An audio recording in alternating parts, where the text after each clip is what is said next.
Comfrey Nourishing Herbal Infusion. Comfrey is an awesome, wonderful plant in so many ways. It's also really interesting because there's so much debate and information out there about it. Debate among herbalists as to whether, what the best way is to ingest it. Should we ingest it? Should we not ingest it? So it's a plant that has fascinated me, and I've done a lot of research on. I invite you to, if you want to dive deeper than just what this video will offer, episode 31 of the Healthy Herb podcast is all about comfrey. And then also there's the Comfrey conference, which was put on in 2022, the early spring of 2022, and it's an amazing compilation of different herbalists and everyday common folk, and just a huge amount of perspective and the way that different people have worked with this plant, all compiled into one conference, which is still available for sale. Just Google Comfrey Conference, and I had about, I think, an hour and a half class that I did in that conference all about comfrey.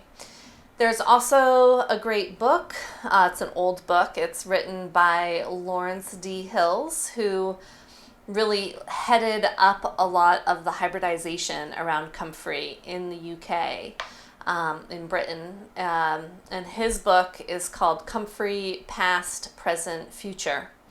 And I think it was written maybe in the 70s or the 80s. I can't quite remember, but it is full of information and perspective as well. So today I am going to just do an overview of comfrey and why I feel safe ingesting it in the form of a nourishing herbal infusion. I definitely invite you to do your own research and make your own decisions as to what you're comfortable with. But I have found it to be a really wonderful plant to work with as a nourishing herbal infusion, and I know that I am not alone on that there are lots of people who work with comfrey both internally and externally regularly. So this is my perspective and what I've learned from my research, and again, you can dive deeper at those resources that I listed earlier.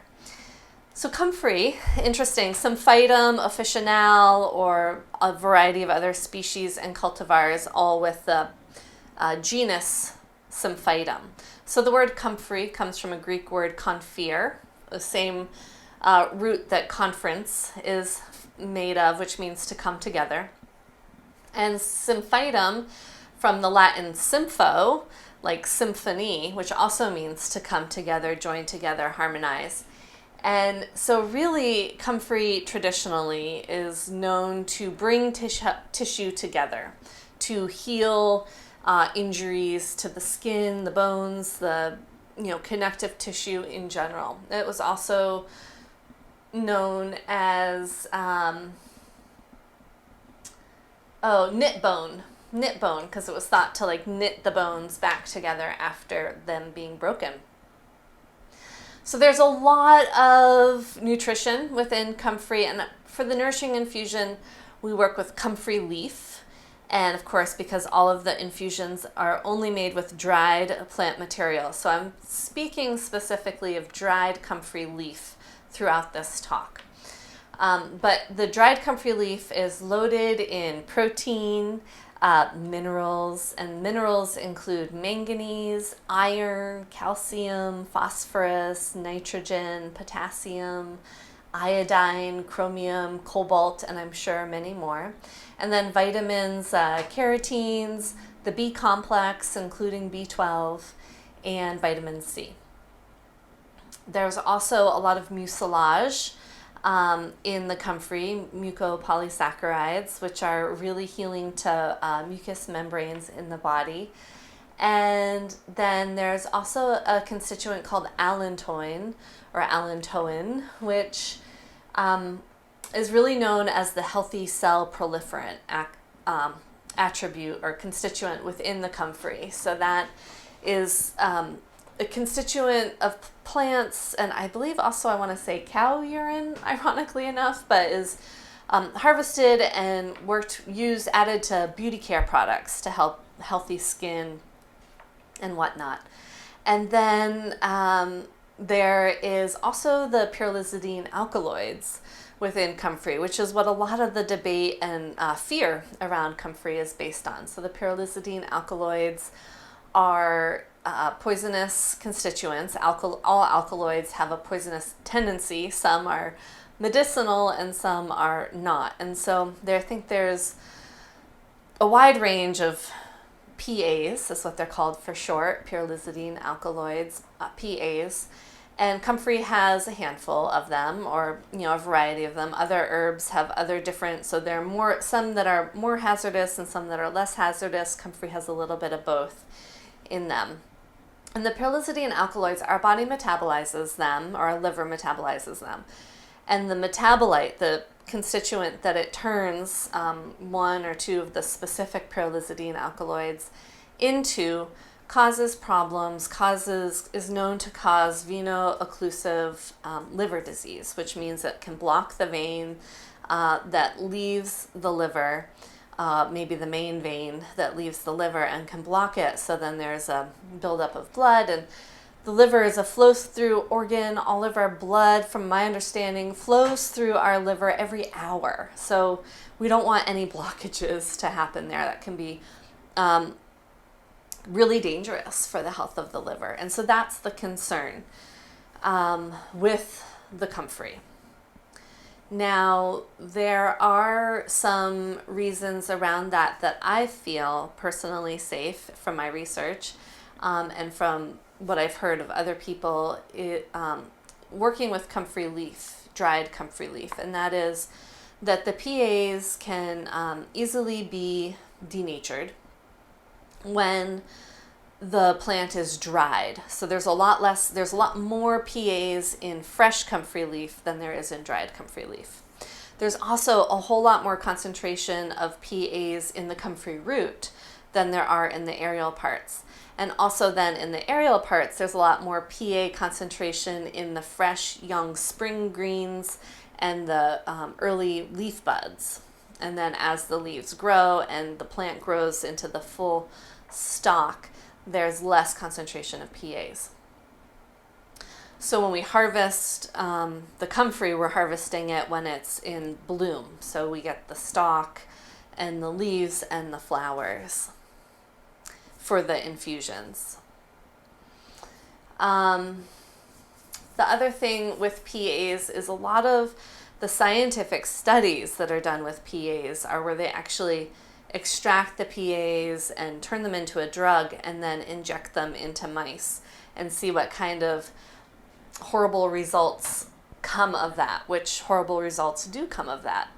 And that's where we hear more about liver cancer, is if, so we're not going to be injecting ourselves with PAs.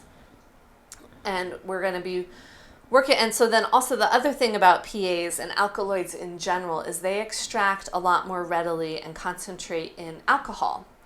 Alcohol is the solvent that we use to really extract the more poisonous parts of the plant, which can often be the more medicinal acting parts of the plant. Alcohol doesn't necessarily extract proteins and vitamins and minerals very well. That's what water does, and that's why we're making the water. But the PAs don't extract very well into water, from my understanding as well.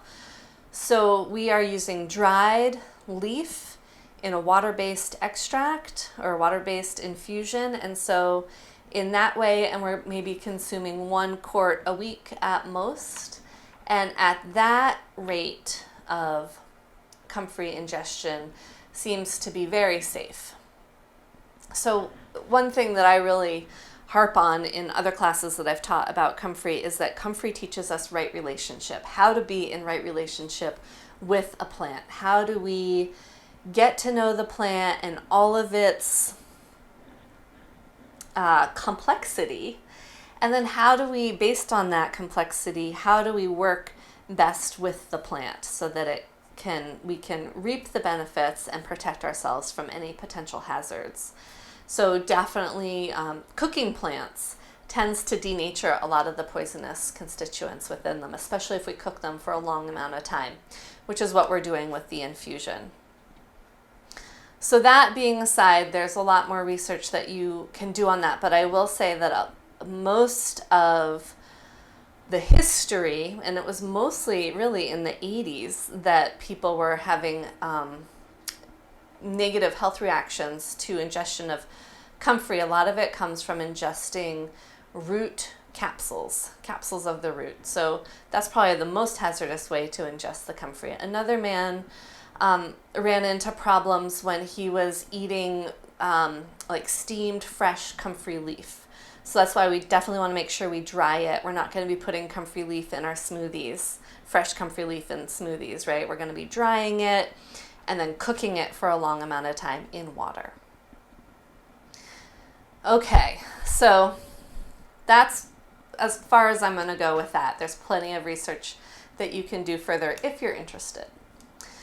But what I really love about comfrey leaf infusion is that it really focuses on, I'd say, like 3 kind of main parts of the body, maybe even 4. So one is these mucopolysaccharides, which really restore the mucous membranes, nourish them, and help reduce inflammation. So mucous membranes would be anything, our whole respiratory tract, our sinuses, our lungs, our whole digestive tract from the inside of our mouth all the way through our reproductive organs and our urinary tract. All mucous membranes, all things that kind of come into contact with the outside world, and our skin for sure. So our internal skins and our external skins. That also, when we support those membranes, we are supporting our immune system, because there's a lot of immune cells and activity that reside in those mucous membranes, because that is where we come in contact with the outside world, and therefore potential pathogens or things that may harm us.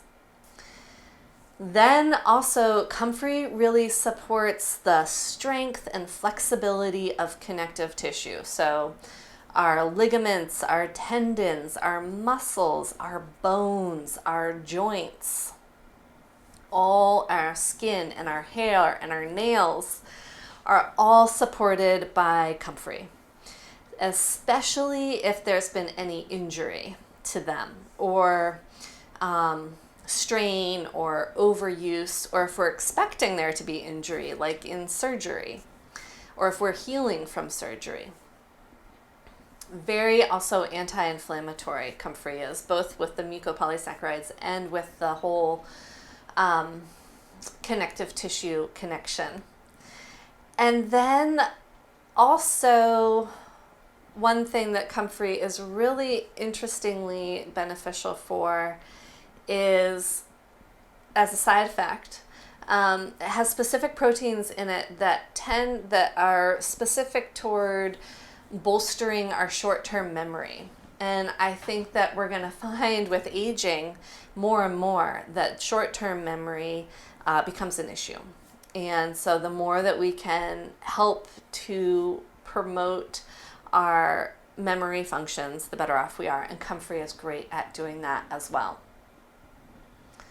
So all over good health, really bringing flexibility and strength to our body, as well as anti or inflammation modulating, or anti-inflammation if we have some really chronic inflammation issues.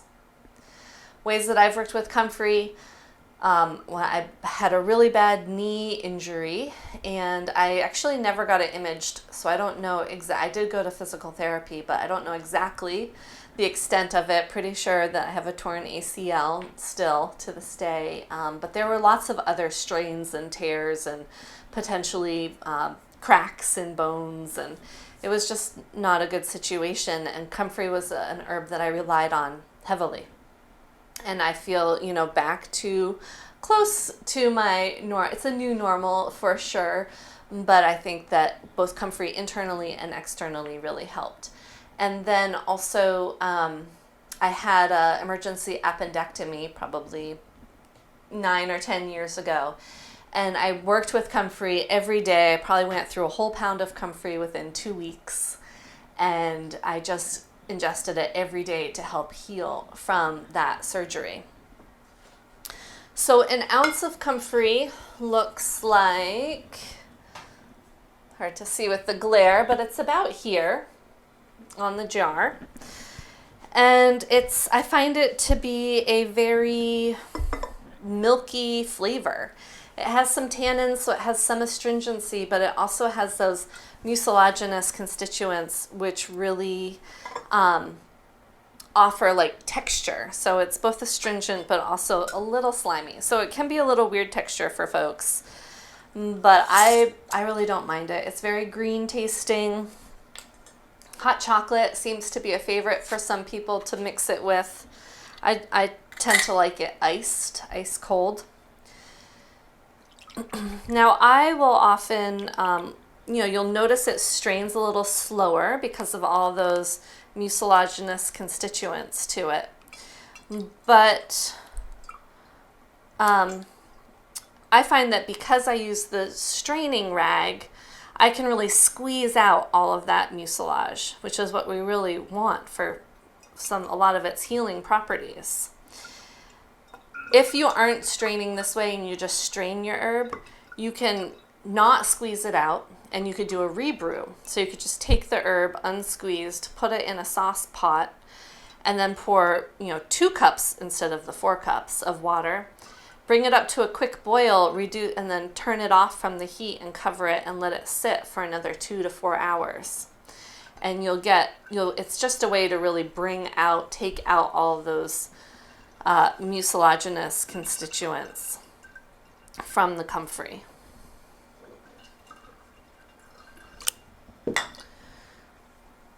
All right, so I'm going to squeeze this so that I can fit the rest of the Comfrey leaf in it. Now, Comfrey is also really easy to grow. I would recommend getting the hybrid Comfrey, which has various names. Sometimes Russian Comfrey is a hybrid, but it's a hybrid if it doesn't go to seed, because once Comfrey is growing, you're never going to get rid of it. So you really don't want it to just self-seed readily everywhere, because that can really take over a place. Any little tiny break piece of the root in the ground will make a new plant. And the root is actually pretty brittle, so it does break easily. So if you're like, you planted the Comfrey one place and you're like, oh, maybe I want to put it somewhere else. I don't really like this location, because it can get quite large, especially over time, over years. It's a perennial. And then you move it, and then now you have a Comfrey in the new place, but within a year, that Comfrey is going to grow back in the original place, because guarantee there's still a piece of root somewhere in the ground there, and maybe multiple pieces of root. So now your one Comfrey plant has turned into 3 Comfrey plants plus wherever you moved it to. Now, for permaculturists, they really like that aspect of Comfrey. They often will plant rings around the orchard trees. And because Comfrey is so nutrient rich, they'll just cut the leaves of the Comfrey and lay it as a mulch around the orchard trees so that no plants can grow up through, but all of those minerals are then put back into the soil. I find that my deer in my yard love to eat Comfrey. So if, sometimes you might need to put a fence around it if you live in a place where the deer are in large population. Okay, so I like to just squeeze all I can. And if the plant material still feels like it has a lot of slime to it, then I might do a rebrew. But I usually just compost the leaves and carry on.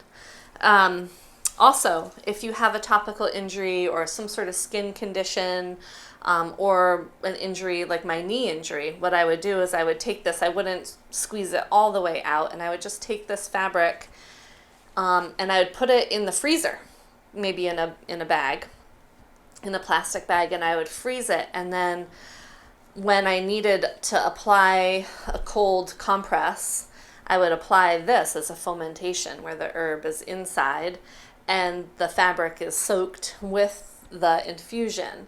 And I would just apply that, and it felt really good. You could also put the comfrey in a bath or in even a sitz bath, like especially if after giving birth, any tears in the perineum or any sort of anal fissures, which are extremely painful. Comfrey sitz bath could be helpful. And I can actually feel those those mucilages on my hands, and they feel really nice, very soothing. So comfrey, again, I just 1 quart a week, and I will say that I personally felt safe ingesting comfrey while I was pregnant. That was my personal preference. Everyone can make their own preference, but at 38 years old, giving birth for the first time, I didn't have any tears and I didn't have any stretch marks. And so I really felt like the comfrey and all of the nourishing infusions really helped to keep my tissues flexible as well as strong, which made for a really wonderful natural home birth at a ripe old age of 38. So I hope that you look into comfrey and give it a try.